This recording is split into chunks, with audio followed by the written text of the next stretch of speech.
اعوذ باللہ من الشیطان الرجیم بسم اللہ الرحمن الرحیم ولما جاءت رسلنا، اور جب آئے ہمارے قاصد فرشتے ابراہیم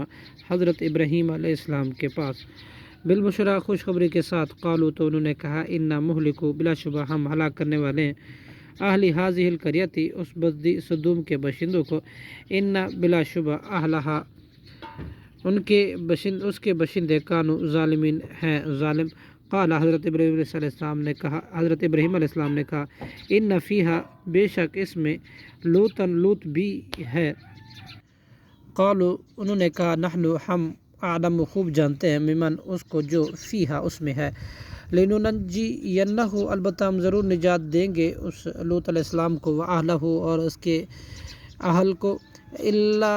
امرأتہ سوائے اس کی بیوی کے، کانت وہ ہوگی من الغابرین پیچھے رہنے والوں میں سے۔ ولما اور جب جیسے ہی انجاءت یہ کہ آئے رسولنا ہمارے قاصد لوط علیہ السلام کے پاس، سیاہ وہ مخموم ہوا بہم ان کے آنے کی وجہ سے، وضاق اور تنگ ہوا بہم ان کی وجہ سے، ذرن اس کا سینہ، وقالوا اور انہوں نے کہا لا تخف نہ تو ڈر، لا تحزن اور نہ تو غم خا، انا بلا شبہ ہم منجو کا نجات دینے والے ہیں تجھے، واہلک اور تیرے گھر والوں کو، الا امرأتک کا تیری بیوی کے، کانت وہ ہوگی من الغابرین پیچھے رہنے والوں میں سے، انا منزلون بے شک ہم نازل کرنے والے علی اہل ہذہ القریۃ اس بستی کے باشندوں پر، رجزم عذاب من السماء آسمان سے، بما کانوا بس وہ اس کے جو تھے وہ یفسقون نافرمانی کرتے۔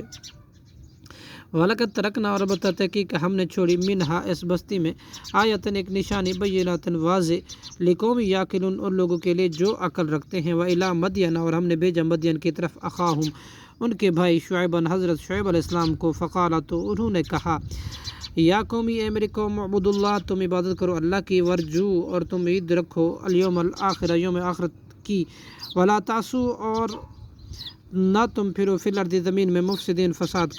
کرتے ہوئے، فکذبوا پھر انہوں نے جھٹلایا انہیں، فاخذتہم تو پکڑا انہیں، رجفۃ زلزلے نے، فاصبحوا بالآخر وہ ہو گئے، فی دارہم اپنے گھروں میں، مردہ جاسمین گھٹنوں کے بل گرے ہوئے۔ وعادن اور ہم نے ہلاک کیا عاد کو، وثمود اور سمود کو، وقد تبین اور تحقیق یہ بات واضح ہو چکی، لکم تم پر، من مساکنہم ان کے گھروں پر، وَزَيَّنَ لَهُمُ الشَّيْطَانُ اور مزین کر دیے ان کے لیے شیطان، اعمالہم ان کے عمل، فصدہم اور اس نے روک دیا انہیں، عن السبیل سیدھے راہ سے، وکانوا اور حالانکہ تھے وہ مستبصرین ہوشیار سمجھدار۔ صدق اللہ العظیم۔